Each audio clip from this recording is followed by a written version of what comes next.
Le message du jour avec le pasteur Mickey Hardy. Warning. Donc ce matin, nous allons nous tourner vers la parole de Dieu que nous avons tellement besoin. La parole de Dieu. Je vais vous demander d'ouvrir votre Bible dans la première épître de Jean, au chapitre 2. 1 Jean, chapitre 2. Nous allons lire le verset 18.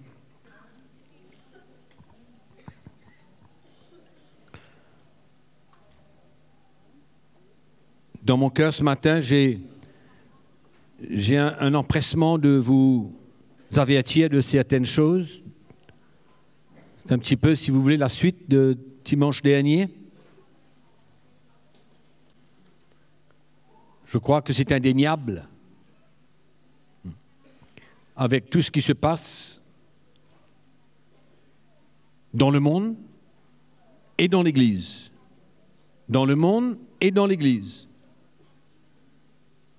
C'est important de savoir et d'avoir cette conviction dans notre cœur que le jour du Seigneur n'est pas très très loin. On a toujours une crainte dans notre cœur pour parler du jour du Seigneur parce que on ne veut pas dire quoi que ce soit concernant le temps, le jour, l'heure, l'année, etc. Mais mon but, ce n'est pas d'essayer de vous dire quand Jésus revient, ce n'est pas du tout dans mon cœur de vous dire ces choses, mais sachant que nous vivons dans un temps que la parole de Dieu appelle les derniers jours, la dernière heure, et que nous prenons conscience de ce qui se passe. Ce qui se passe dans l'esprit, ce qui se passe dans l'Église, ce qui se passe dans le monde, que nous soyons avertis afin de prendre nos précautions. Prendre nos précautions dans le sens où faire ce que Dieu nous demande de faire pour nous protéger, pour nous garder, pour nous préserver. Donc dans 1 Jean chapitre 2, le verset 18 nous dit « Petits enfants, c'est la dernière heure. Et comme vous avez appris qu'un antéchrist vient, il y a maintenant plusieurs antéchrists par là. Nous connaissons que c'est la dernière heure. Par là, nous connaissons que c'est la dernière heure. Ils sont sortis du milieu de nous, mais ils n'étaient pas des nôtres. Car s'ils avaient été des nôtres, ils seraient demeurés avec nous. Mais cela est arrivé afin qu'il soit manifeste que tous ne sont pas des nôtres. Que tous ne sont pas des nôtres. C'est difficile à croire. Quand on parle du corps de Christ, frères et sœurs, et qu'à un moment donné, on voit se lever au milieu de nous toutes sortes d'hérésies, de fausses doctrines, de déceptions. On ne doit pas s'étonner. Parce que la Bible parle, et la Bible nous dit clairement que c'est la dernière heure. En d'autres mots, comment est-ce que nous savons que c'est la dernière heure? Comment est-ce que nous savons en ce qui concerne l'Église? C'est bien écrit. C'est quand il y aura au milieu de nous des adversaires de Christ.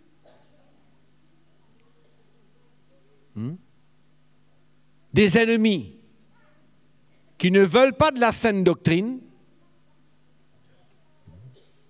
que l'ennemi utilise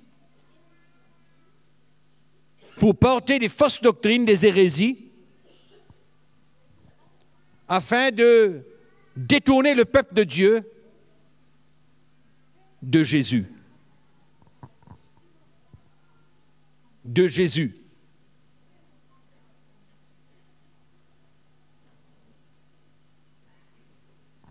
C'est la dernière heure et comme vous avez appris que l'Antéchrist vient, il y a maintenant plusieurs antéchrists, plusieurs adversaires de Christ, plusieurs ennemis de Christ qui se trouvent au sein de l'Église de Jésus-Christ.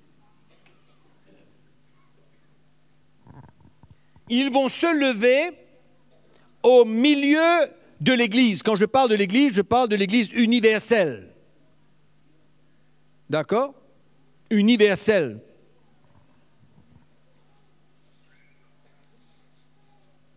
Et il y en aura une foule de docteurs, de faux prophètes, de faux apôtres qui se lèvent. Le nombre augmente. C'est pourquoi nous, les chrétiens, nous avons besoin de faire bien attention. On a besoin de savoir qu'est-ce qu'on écoute.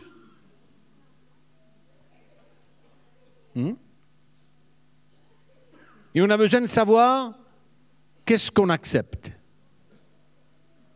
Ce sera un mélange. Un mélange. Et la Bible nous enseigne, malheureusement, qu'ils vont sortir au milieu de nous. Les hommes vont se lever dans l'Église avec autorité et qui vont décevoir beaucoup. Beaucoup. Ils vont tromper le peuple de Dieu. C'est pourquoi il faut être bien affermi dans la saine doctrine. Il faut être bien affermi dans la saine doctrine.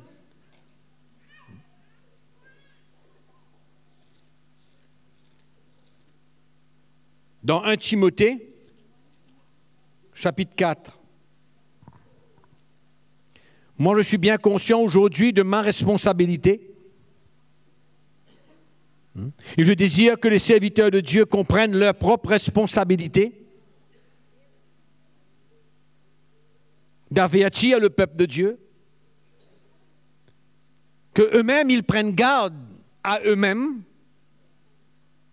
et en plus, ayant la responsabilité, parce que nous sommes appelés à veiller sur le peuple de Dieu, de les prévenir du danger.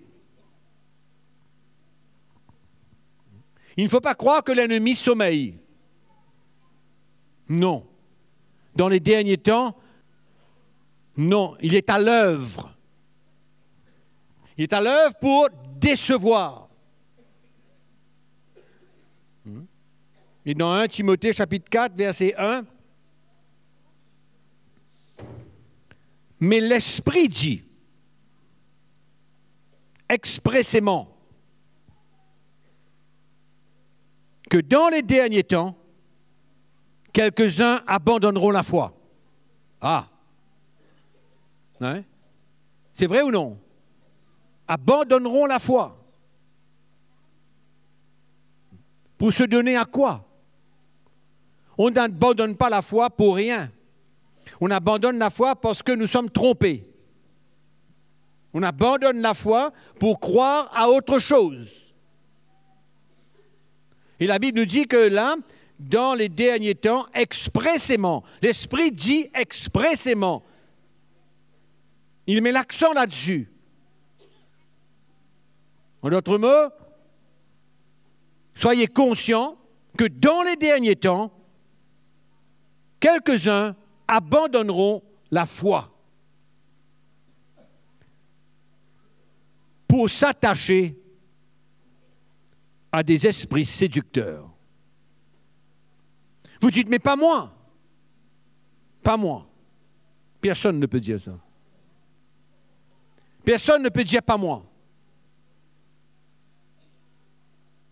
On a besoin de s'assurer que notre vie se repose sur un fondement solide.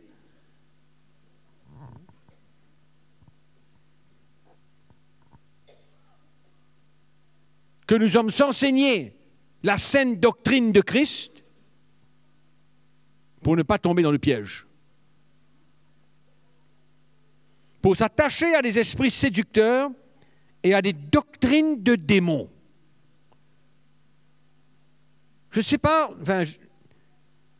dans quelle mesure vous savez ce qui se passe dans l'Église aujourd'hui, je ne sais pas. Dans quelle mesure vous êtes au courant? Moi qui, avec la grâce de Dieu, je voyage et je vois, j'entends, je constate. Mais laissez-moi vous dire une chose, mes frères et sœurs, il y a beaucoup de doctrines de démons au sein de l'Église de Christ. Croyez-moi. Et ce qui est extraordinaire, c'est qu'il y a des milliers de gens qui sont séduits. Séduits. Vous vous demandez souvent, mais comment est-ce que ça peut se faire qu'un chrétien peut croire quelque chose pareil? Vous devez voir des gens dire des choses dans les églises qui n'ont aucun lien avec la parole de Dieu. Et pourtant, il y a des centaines et des milliers de gens qui suivent. Ils sont séduits. La séduction. Être pris, être enveloppé, être noyé.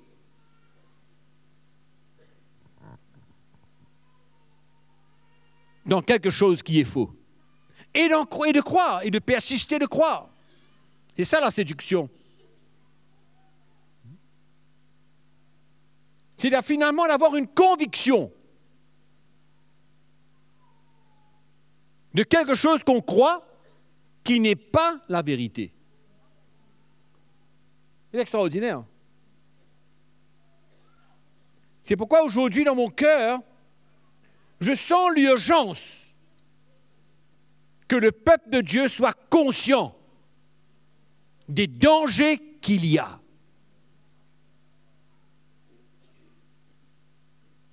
Des faux prophètes, des faux docteurs, des faux apôtres vont se lever en grand nombre, au sein de l'Église. Nous avons lu tout à l'heure, peut-être qu'on peut juste repasser là-dessus. Ils sont sortis du milieu de nous. Oh, oh. Oui, c'est extraordinaire comment les premiers apôtres, les premiers apôtres, nous avons lu Paul, nous venons de lire Jean, l'apôtre Pierre parle de la même chose, comment les premiers apôtres ont vu dans l'esprit. Dieu leur a permis de voir, l'Esprit de Dieu leur a permis d'entendre et de parler pour nous, les chrétiens des derniers temps, de nous avertir qu'il y aura un grand nombre, une foule de faux docteurs, de faux prophètes, de faux enseignants qui vont se lever du milieu de l'Église. Et ils vont parler au nom de Jésus. Ils vont parler au nom de Jésus. C'est bien grave. Semaine dernière, nous avons parlé d'un esprit d'égarement, vous vous souvenez?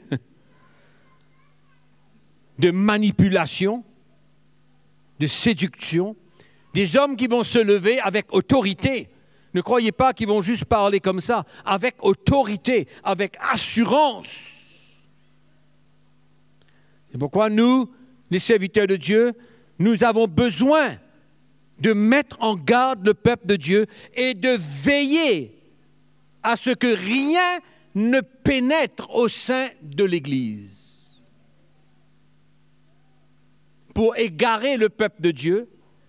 Nous voulons protéger le peuple de Dieu afin qu'il ne soit pas pris au piège et qu'il ne perde pas la foi, qu'il n'abandonne pas la foi. Quand l'apôtre Paul parle d'abandonner la foi, c'est finalement abandonner Jésus.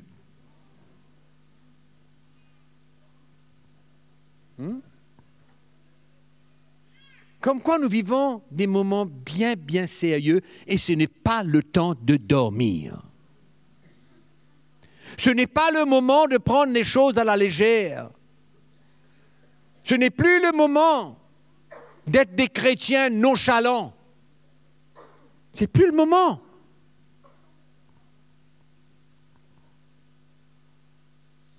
Il faut vraiment prendre au sérieux ce qui se passe au sein de l'Église de Jésus-Christ.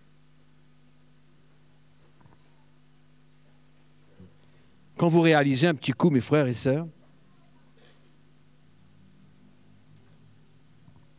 que les chaînes de télévision chrétiennes ne font que se multiplier. Et un chrétien aujourd'hui peut avoir accès à n'importe quoi. N'importe quoi. Il y a des centaines de chaînes de télévision chrétiennes. C'est tellement facile de recevoir. De recevoir. De la part de ceux qui ne parlent pas de la vérité.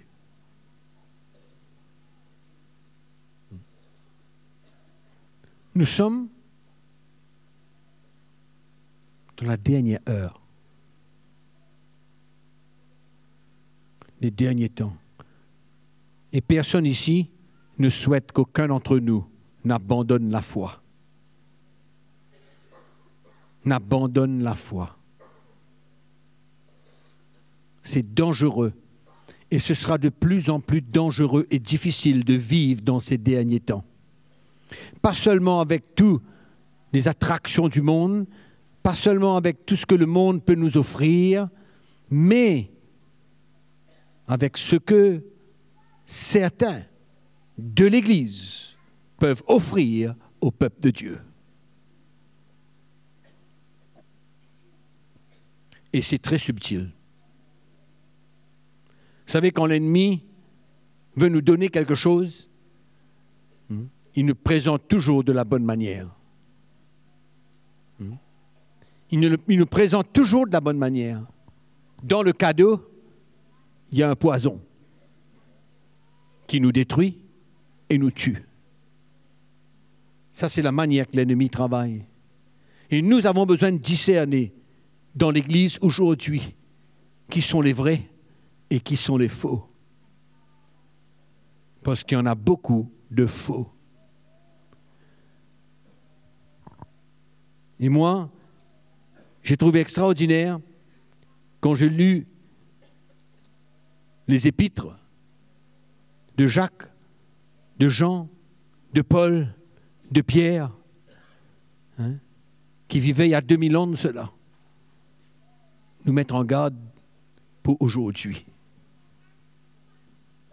Incroyable. Et mes frères et sœurs, ce n'est pas le moment pour nous d'être tièdes. Je vous ai parlé la semaine dernière comment nous avons besoin de nous fortifier dans le Seigneur afin de pouvoir tenir ferme contre les ruses du diable. Vous vous souvenez? Je vous ai parlé comment nous ne luttons pas contre la chair et le sang, mais contre les dominations, les autorités, les princes des ténèbres dans les lieux célestes. C'est ce que je suis en train de parler. C'est eux qui vont être à l'œuvre pour influencer les gens. C'est eux qui vont être à l'œuvre, qui vont saisir des hommes pour parler de leur part, pour introduire au milieu de l'Église des fausses doctrines, Mes frères et sœurs, ça ne vient pas simplement de la pensée de l'homme. Il faut comprendre ce qui se passe dans l'esprit. Et dans les derniers temps, tout va s'accentuer. C'est pourquoi nous avons besoin de prendre garde, de nous affermir et de ne pas prendre les choses à la légère. Et de ne pas croire parce que nous sommes chrétiens que tout va bien se passer et que nous sommes protégés. Non, personne n'est protégé totalement. À moins que nous soyons bien affermis dans la saine doctrine. Il y a 4 choses importantes que le chrétien doit savoir. 4 aspects de la doctrine de Christ que chaque chrétien doit savoir, doit embrasser, doit vivre, et que ça devienne une partie de lui, et qu'il le comprenne clairement.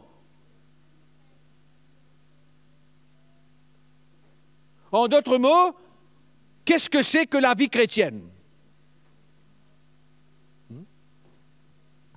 Si nous comprenons ce que c'est que la vie chrétienne, nous accepterons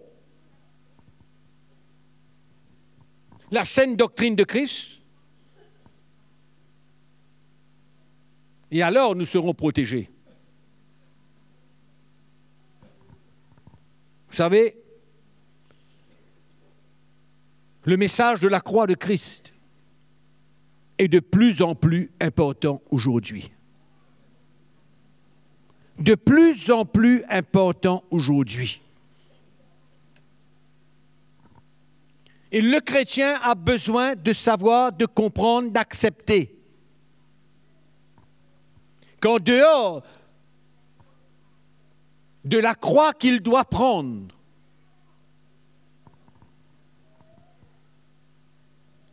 il n'est plus à l'abri.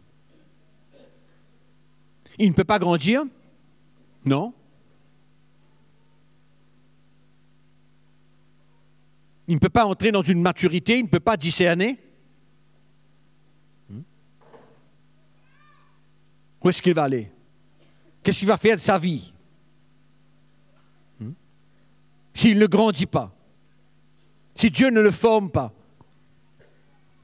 il va rester le même, charnel. C'est pourquoi le message de la croix de Jésus-Christ est absolument primordial dans l'Église. Et que chacun d'entre nous ici, nous comprenons que nous ne pouvons pas vivre notre vie chrétienne sans prendre notre croix. Que ce soit clair. Clair et qu'on l'accepte dans notre vie. Et que ce soit une révélation dans notre cœur. Quelque chose qui vit en nous. Dont l'Esprit continuellement me le rappelle.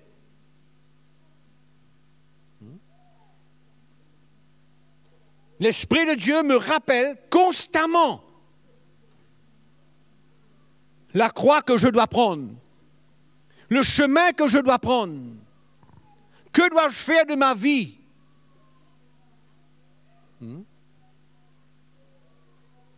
Comment je dois m'humilier?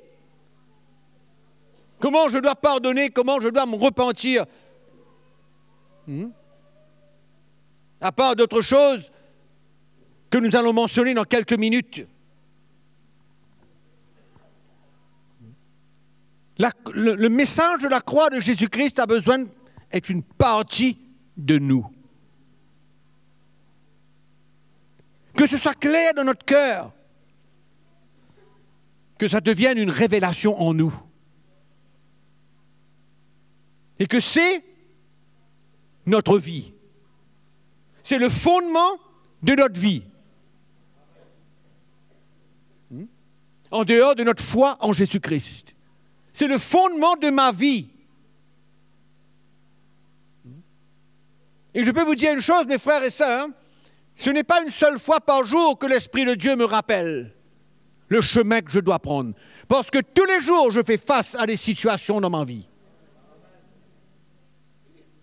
Et la première chose que l'Esprit de Dieu me rappelle, c'est la croix que je dois prendre dans ce moment.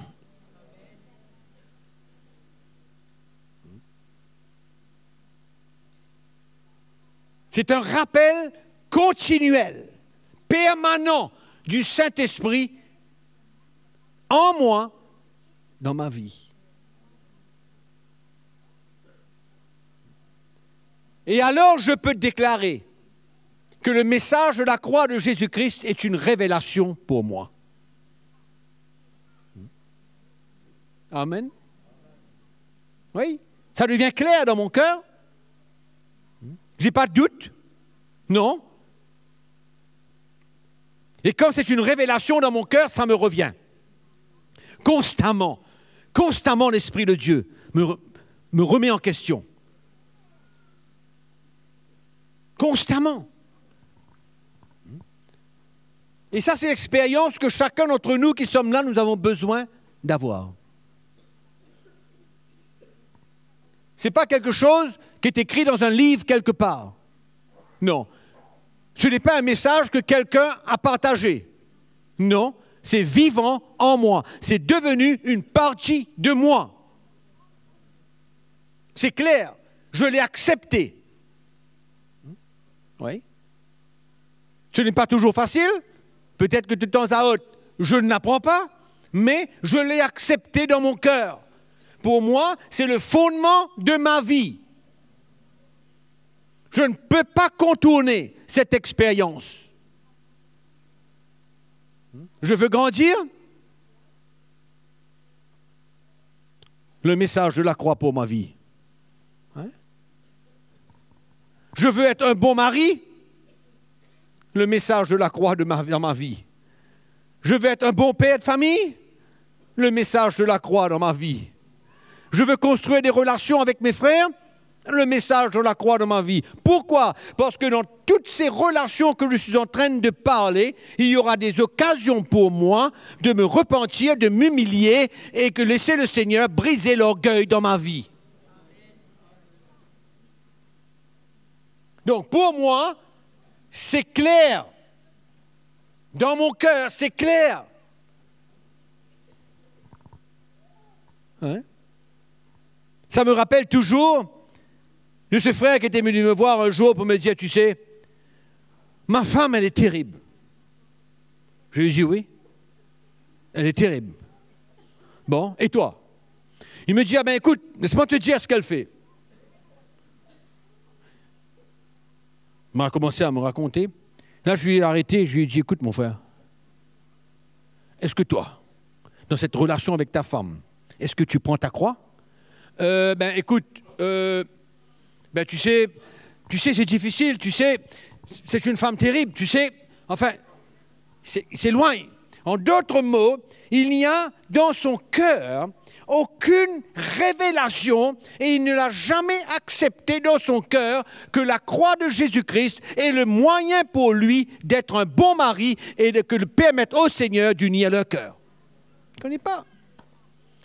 Mais par contre, et cependant, il est là, il écoute, il entend. Mais ce n'est pas une partie de sa vie. Donc la première chose qui se passe dans la vie de ce frère, quand il y a une situation, où est-ce qu'il va? Où est-ce qu'il va? Qu'est-ce qu'il pense? Première chose à faire, hein? La croix de Jésus. Est-ce que l'Esprit de Dieu nous rappelle quel est notre rôle, quelle est notre responsabilité dans ce moment? C'est pourquoi on ne peut pas fuir. C'est un élément, un aspect de la doctrine de Christ qui est absolument primordial dans notre vie.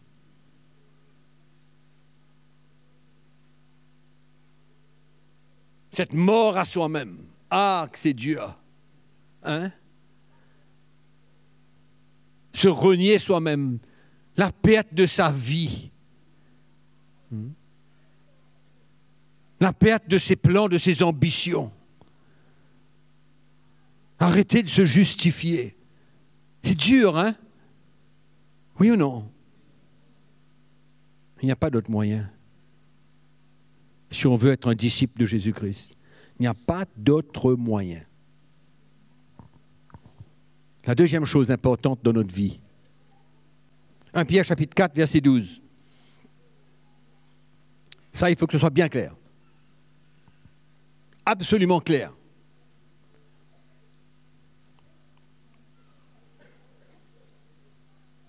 Si on veut parler de la vie chrétienne, la réelle vie chrétienne, hein? Il faut bien saisir ces quelques versets. Je vais lire que 2. Mes bien-aimés, ne trouvez pas étrange,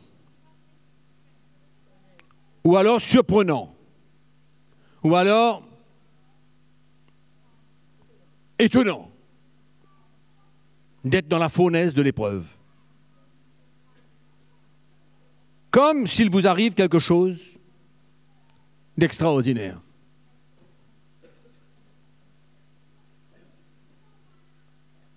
Réjouissez-vous au contraire de la part que vous avez aux souffrances de Christ, afin que vous soyez aussi dans la joie et dans l'allégresse lorsque sa gloire apparaîtra. Rappelez-vous de ce verset 13, parce qu'on va retourner tout à l'heure au verset 13. Mais, est-ce que c'est clair? Est-ce que c'est clair? Il faut que le chrétien comprenne une fois pour toutes et arrêter de se plaindre, ni et grogner qu'il doit faire face aux épreuves de la vie, aux difficultés, aux afflictions, aux persécutions, aux tribulations, à de l'opposition.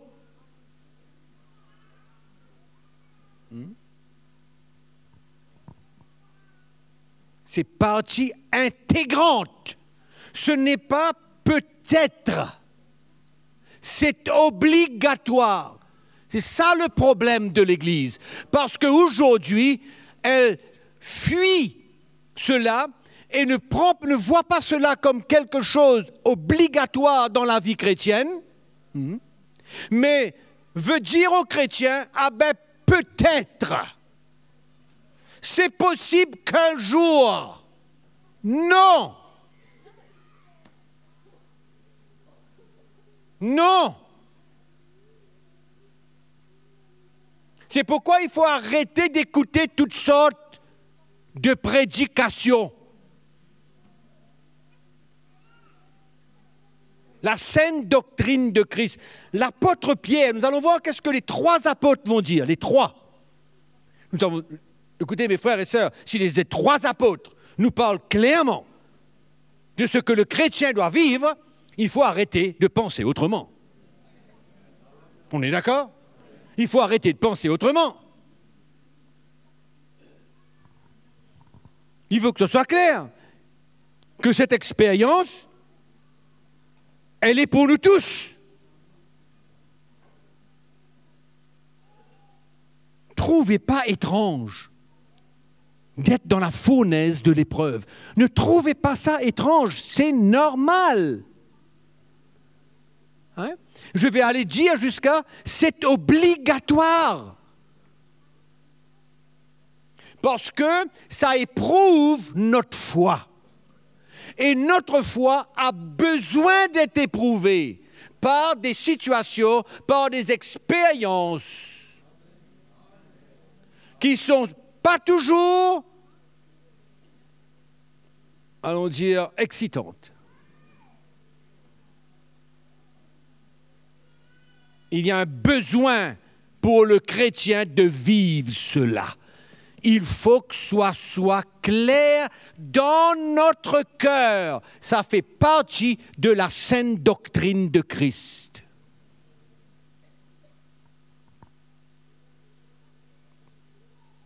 C'est un élément pour vous et moi de grandir, d'avoir une foi qui est éprouvée.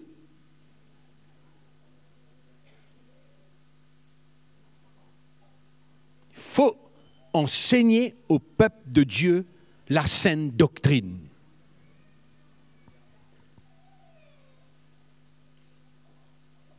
Jacques chapitre 1er. Vous voyez, ce sont des versets que je suis en train de vous lire qui doivent nous retourner continuellement.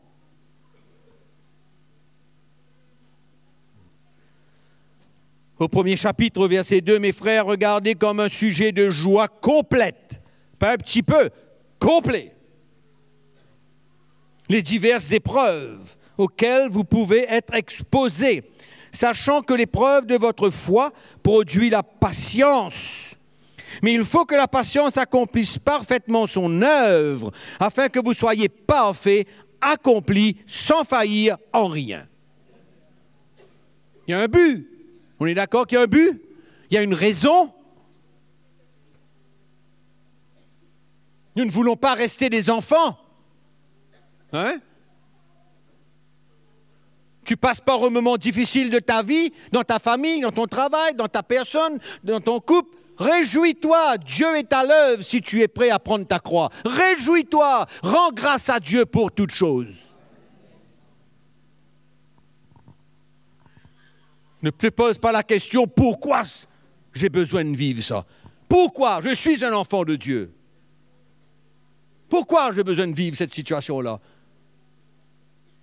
Hein? Pourquoi? Pour que tu grandisses, pour que tu sois affermi, pour que ta foi soit éprouvée, pour qu'arrive un jour que tu ne faillisses en rien et que tu tiennes ferme, surtout dans les derniers jours où nous avons lu qu'il y aura une remontée extraordinaire de fausses doctrines et d'esprits de séduction, de manipulation, d'égarement. L'Église veut fuir cet aspect de la doctrine de Christ. Elle veut fuir.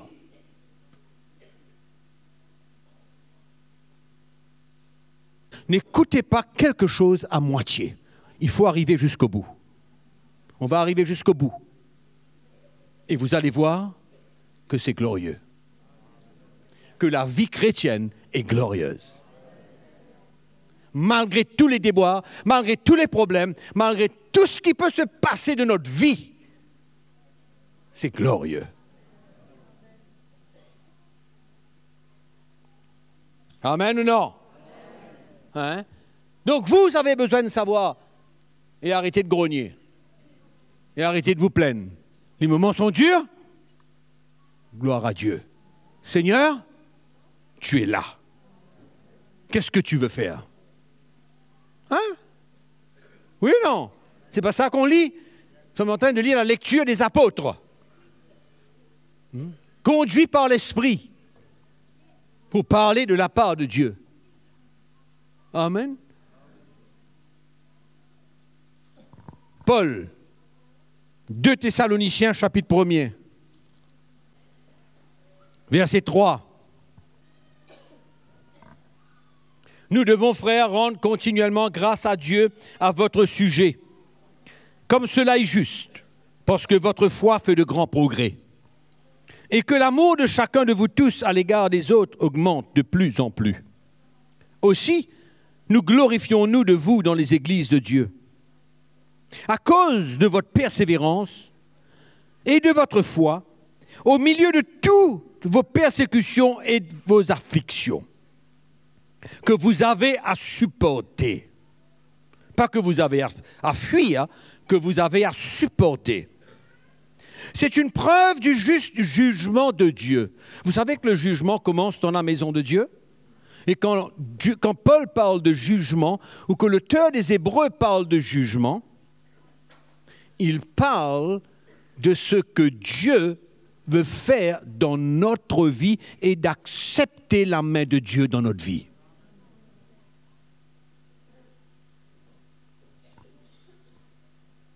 C'est une preuve du juste jugement de Dieu pour que vous soyez jugés. Là, il parle de l'Église, il parle du peuple de Dieu. Amen. Pour que vous soyez jugés dignes du royaume de Dieu pour lequel vous souffrez. Amen. Alléluia. nous avons besoin de comprendre une fois pour toutes que la vie chrétienne, elle est faite de toutes sortes d'expériences. Et de comprendre qu'il y a un but là-dedans. Il y a une raison pourquoi nous vivons ces moments. Nous avons parlé tellement sur notre identification avec Christ. Dans ses souffrances, n'est-ce pas? Dans sa mort, n'est-ce pas? Et dans sa résurrection, n'est-ce pas?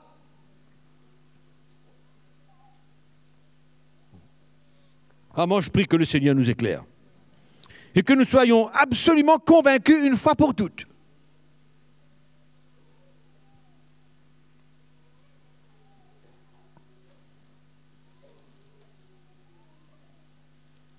Hébreux chapitre 12.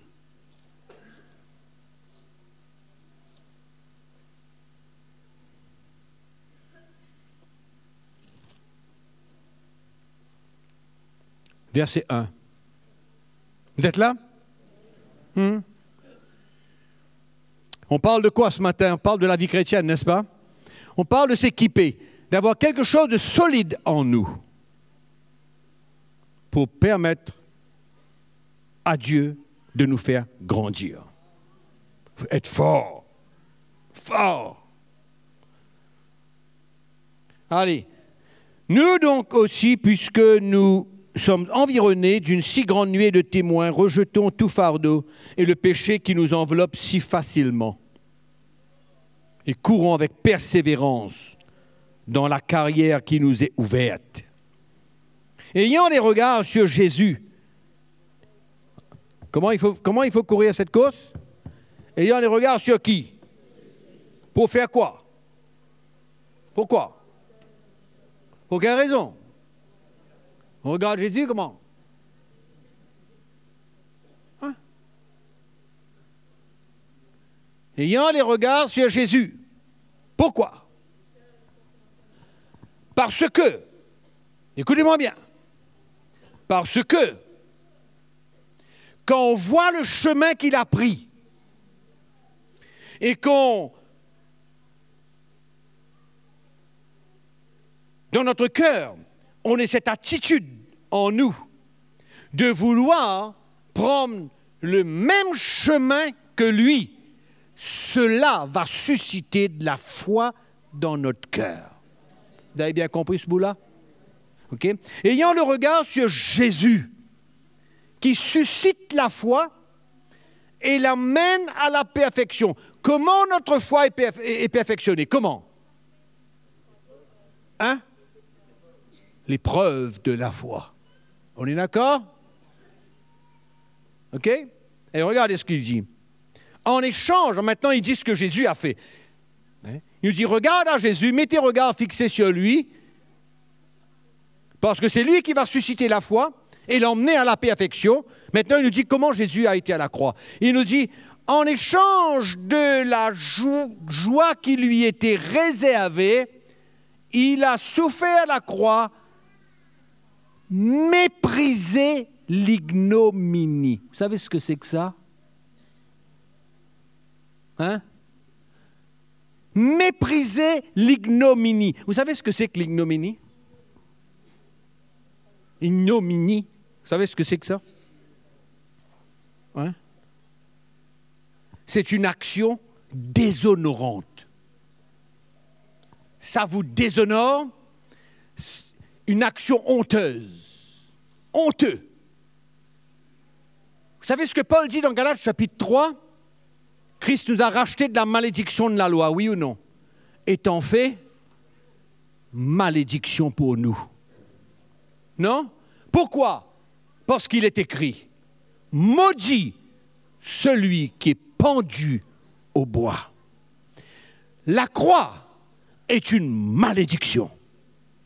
Vous avez compris? La croix est une malédiction.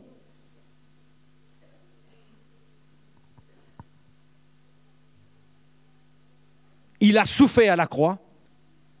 Il a méprisé. Ça veut dire quoi mépriser? Il a ignoré la honte de la croix. Pourtant, la croix est une honte. La chrétienté est basée. Ah, écoutez-moi bien. Sur un Jésus-Christ de honte. Suspendu à cette croix. Il était pour tout le monde qui était là. Une honte. Ce n'était pas seulement la souffrance et l'action de le tuer. Mais c'était un spectacle honteux. Parce que ça montrait la malédiction. Et l'homme aujourd'hui veut changer la chrétienté. Elle veut tourner la chrétienté de façon à ce que le chrétien soit toujours dans la réjouissance et dans l'abondance et qu'il ne s'identifie pas à Christ.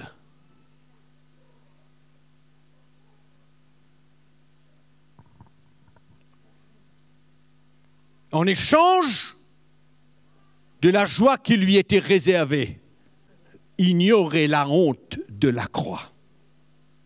Ignorer. Suspendu devant tout le monde. Quelle honte, quel mépris, quel déshonneur, quel déshonneur. Quelle est la chose qui représente la chrétienté? Un morceau de bois?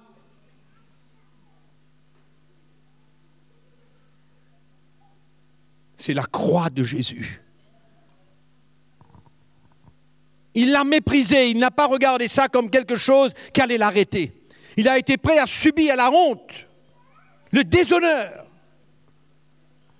l'humiliation.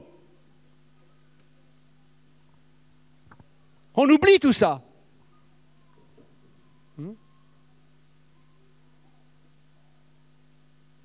Et l'auteur vient nous dire ici. Et ensuite, il s'est assis à la droite de Dieu. Ayez les regards sur Jésus. Ayez les regards sur Jésus.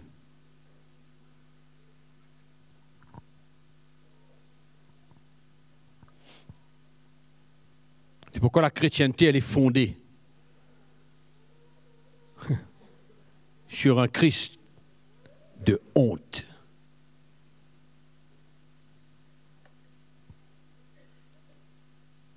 Mais gloire à Dieu. Il a été jusqu'au bout. Gloire à Dieu. Gloire à Dieu. Il a été jusqu'au bout. Ça devait être tellement humiliant. On a enlevé tous ses vêtements. Pire qu'un prisonnier, suspendu à la croix. La malédiction. Notre malédiction.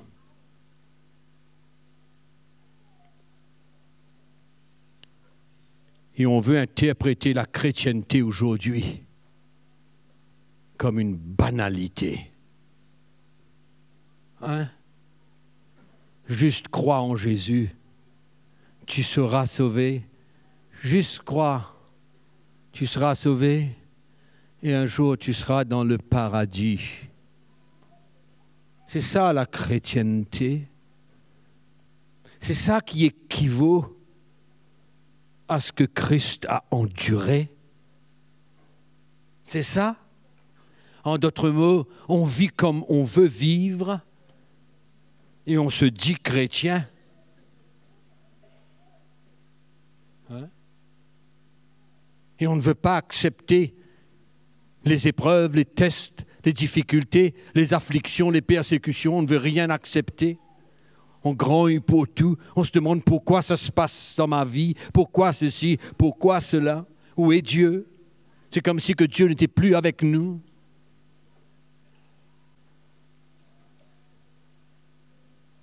Et le verset d'ensuite nous dit « Considérez celui qui a supporté contre sa personne une telle opposition de la part des pécheurs, afin que vous ne lassiez point l'âme découragée. » Ah, mes frères et sœurs, la vie chrétienne avec tous ses déboires. Vous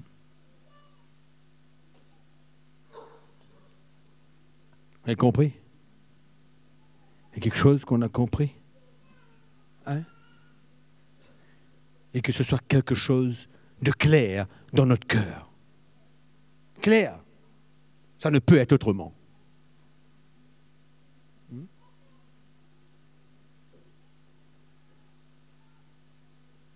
Troisième chose. 2 Corinthiens, chapitre 12.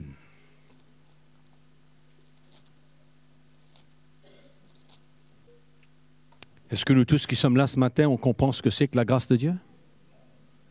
La puissance de la grâce de Dieu? Hein? Il faut être convaincu, hein? Verset 7. Et pour que je ne sois pas enflé d'orgueil à cause de l'excellence de ces révélations, il m'a été mis une écharde dans la chair, un ange de Satan pour me souffleter et m'empêcher de m'enorgueillir. Comme quoi on ne comprend pas souvent pourquoi les choses se passent dans notre vie. Hein? On ne comprend pas souvent pourquoi. Et on interprète ça souvent comme un grand malheur. Ce qui est merveilleux avec Dieu, c'est que Dieu voit la fin de toutes choses. Mais nous, on ne voit que le présent. Et on agit selon le présent. Et on réagit selon le présent. Et on pense selon le présent. Hein? Et on fait nos conclusions selon le présent. Mais Dieu voit l'avenir. Il voit le futur. 3 fois, j'ai prié le Seigneur de l'éloigner de moi. Et il m'a dit, ma grâce te suffit quand ma puissance s'accomplit dans la faiblesse. Amen. C'est un autre aspect de la doctrine de Christ où nous avons besoin de saisir clairement. Clairement. C'est une réalité. Amen. C'est une réalité pour le chrétien d'expérimenter la puissance de la grâce de Dieu au milieu de ses épreuves, de ses difficultés, de ses souffrances et ainsi de suite.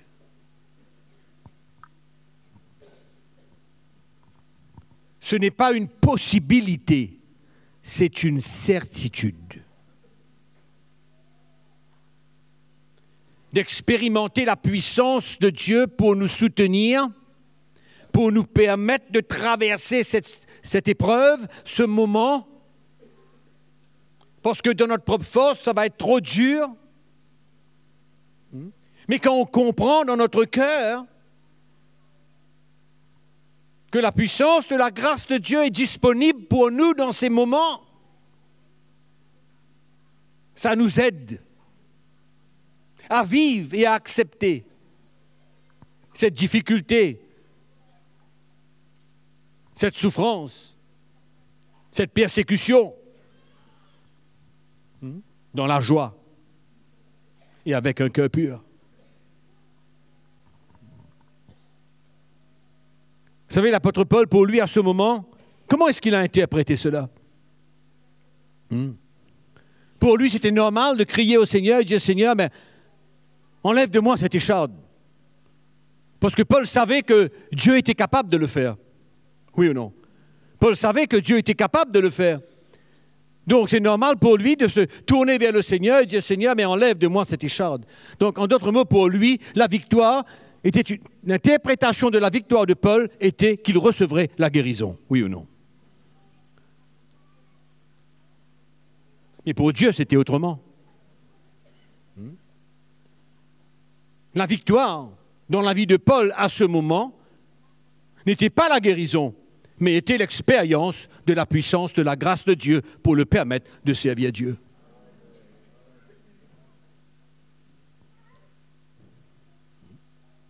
Il faut bien comprendre les choses. Hein?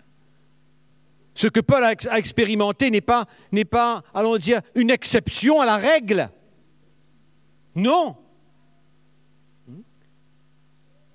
Il y a des fois où Dieu agit instantanément, il y a des fois où Dieu permet que nous traversons ces situations, sachant que sa puissance, sa grâce, sa force est avec nous pour pouvoir accepter cela et continuer. Et grandir dans ce moment. Et de comprendre au-delà de simplement d'accepter cela, mais Dieu dit, ma puissance s'accomplit dans la faiblesse. Ah! Hein? Voilà encore une promesse de Dieu claire. Hein? Voilà encore quelque chose qui est à notre avantage dans notre service pour Dieu. Vous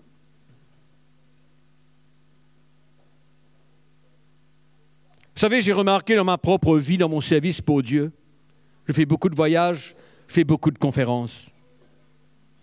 Et pendant mes voyages, il y a beaucoup de choses qui se passent dans ma vie.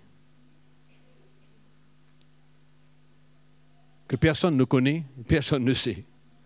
Parce que je n'ai pas besoin de dire. Ça ne m'intéresse pas. Mais je sais que c'est un moment pour moi de me reposer dans la grâce de Dieu. Oui. Et tous ceux qui servent Dieu, qui sont là, savent ce que je suis en train de dire là. Ils savent. Ouais. On n'est pas toujours 100% bien dans notre corps quand on va servir Dieu. Et c'est extraordinaire. On dirait que vous êtes bien aujourd'hui, vous prenez l'avion, vous partez, quand vous débarquez quelque part, vous avez un problème. C'est extraordinaire quand même. Hein? Vous avez un problème.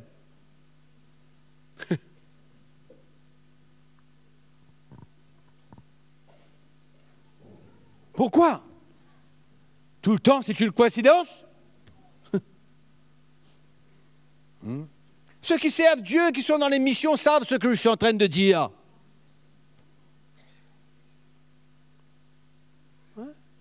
Mais dans toutes ces situations, non seulement il y a la grâce de Dieu, mais il y a une chose, il y a la puissance de Dieu. Hein? Il y a la puissance de Dieu. Et l'apôtre Paul vient dire ce que Dieu a dit, car ma puissance s'accomplit dans la faiblesse. Hein? Je n'ai pas besoin de ça, moi. Vous avez besoin de ces choses-là, vous?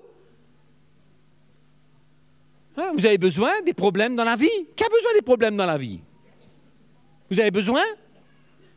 Personne n'a besoin des problèmes dans la vie. Non.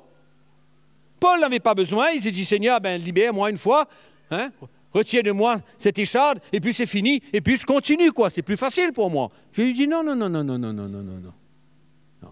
Garde ton histoire, mais goûte à ma grâce, et dans cette faiblesse, ma puissance va se manifester à travers toi. Qui veut ça? Ah oui. Hein? Mais nous, on veut tout soit facile, tout soit clair, tout soit correct. Tout est pour le mieux, pas de problème, pas de situation difficile, pas de manquement, rien. Tout doit aller bien parce que nous sommes des serviteurs de Dieu, parce que nous sommes chrétiens. Mais jamais de la vie.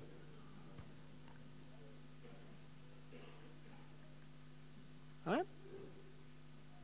Et c'est comme cela qu'on s'éloigne de la doctrine de Christ et qu'on finit par tomber dans toutes sortes de pièges de l'ennemi.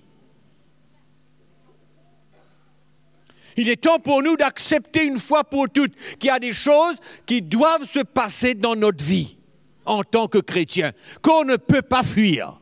Ça doit être clair. Clair. Clair dans mon cœur.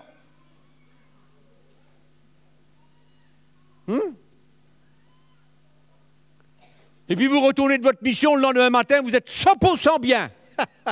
Vous avez remarqué ces choses-là? C'est terrible, hein? Rentrez chez vous, le lendemain matin, vous vous levez, vous êtes bien. C'est extraordinaire.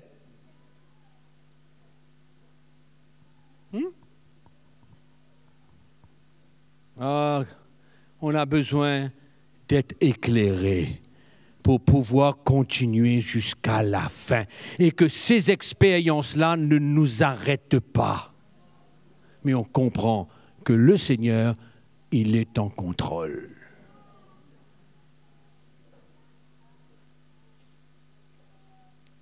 Ça n'arrive pas demain? Servez le Seigneur. Réjouissez-vous. Ça n'arrive pas dans un mois? Servez le Seigneur. Réjouissez-vous. Ben oui. Vous vous souvenez de cette chanson? Il n'est jamais en retard, le Seigneur. Il n'est jamais en retard. Il est tout le temps à l'heure. Nous, on regarde l'heure, on voit 12h20. On dit, mais Seigneur, où tu es? Seigneur, je dois partir. J'ai un déjeuner. J'ai faim. Hein? C'est vrai. Le Seigneur n'est jamais en retard. Il est à l'heure. Oh, merci Seigneur. On retourne à 1 Pierre 4,13. Vous vous souvenez, je vous ai dit qu'on allait retourner à 1 Pierre 4,13. D'accord? Nous allons lire 2 textes pour aller vite. 1 Pierre 4,13 nous dit « Réjouissez-vous, au contraire, de la part que vous avez aux souffrances de Christ, afin que vous soyez aussi dans la joie et dans l'allégresse, lorsque sa gloire apparaîtra. » Amen. Qui sait Dieu en vain? Hein? Personne. Qui c'est qui souffre en vain? Qui c'est qui est persécuté en vain? Qui c'est qui traverse des épreuves en vain? Personne. Il y a un jour, tout chrétien ici, dans cette salle, doit avoir dans son cœur l'espérance de la gloire. L'espérance de la gloire. Tu ne vis pas pour rien dans la disette. Tu ne vis pas pour rien de temps à autre dans la souffrance. Tu ne vis pas pour rien quand tu es persécuté. Un jour viendra.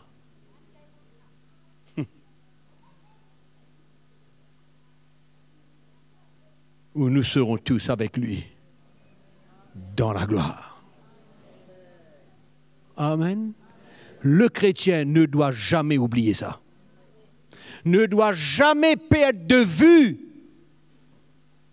ce qui se passera le jour de l'avènement de notre Seigneur Jésus-Christ. Le jour où il reviendra pour nous chercher. Amen. Romains chapitre 8. On termine. Ah, ça c'est quelque chose qu'on ne doit pas oublier. Et malheureusement, les Hébreux avaient oublié. Ils avaient perdu l'espérance de la gloire. C'est extraordinaire. Hein? Ils n'ont plus vu la raison de leur persécution. Ils n'ont plus vu la raison d'une vie dure et difficile. Hein? Ils ont perdu l'espérance de la gloire. Perdu. Ils n'ont plus vu ce qui allait se passer après. Ils n'ont plus vu la raison de leur persécution. retourner en arrière vers le judaïsme. Verset 18, Romains 8. J'estime que les souffrances de temps présent ne sauraient être comparées à la gloire à venir qui sera révélée pour nous. Voilà la réalité, mes frères et sœurs. Ça, c'est la réalité. La réalité. J'estime que les souffrances du temps présent ne sauraient être comparées à la gloire à venir qui sera révélée pour nous. Alléluia. Hein? Tu vis pour quand? Pour demain? Pour quand tu vis? Pour demain?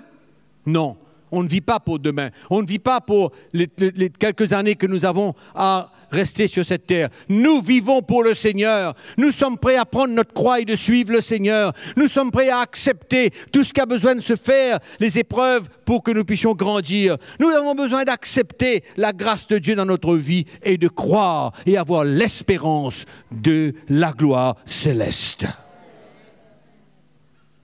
N'oubliez jamais ces 4 points importants. Vous êtes quelqu'un qui prêche l'Évangile, prêchez-le. Parlez.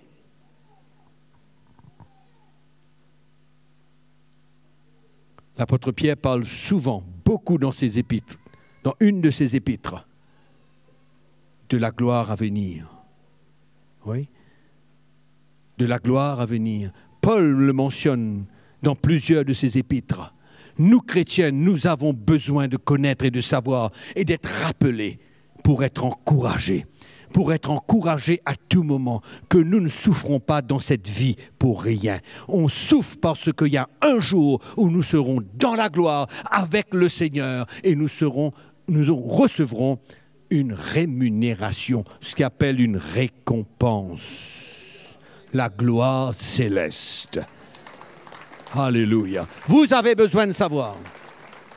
J'ai besoin de savoir. C'est dur. Ce moment est dur. Tu traverses un moment dur. N'oublie pas la grâce de Dieu.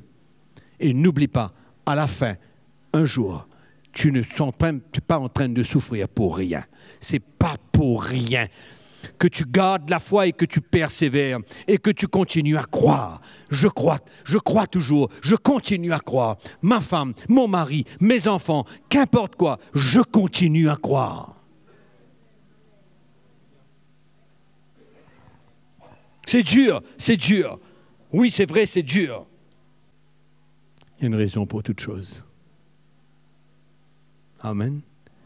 L'Église a besoin de découvrir qu'est-ce que c'est que la vraie vie chrétienne. Amen. C'est pourquoi les bénédictions que nous pouvons avoir sur la terre ne sont absolument rien comparées à tout ce qui nous attend un jour.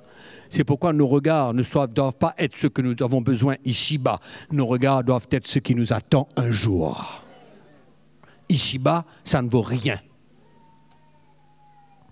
Malheureusement, l'Église est dans une course pour emmener le chrétien à avoir des regards fixés sur demain, sur l'année prochaine, sur dans 5 ans. Non, non, non, non, non, non, non, non. On ne vit pas pour ça. Amen. On est d'accord? Continue. C'est dur? Ouais. De temps à autre, c'est dur? Ouais. Qu'est-ce qu'on fait? On persévère. On ne va pas laisser ces situations-là nous décourager, nous emmener à être paralysés. On ne peut plus servir le Seigneur, on grogne, on se... Aïe, aïe, aïe. Mais non, on continue. Amen. Nous ne sommes pas de ceux qui se retirent pour perdre leur âme. Amen. Mais nous sommes de ceux qui marchent par la foi. Alléluia. Par la foi. Amen. Merci de nous avoir suivis. À bientôt.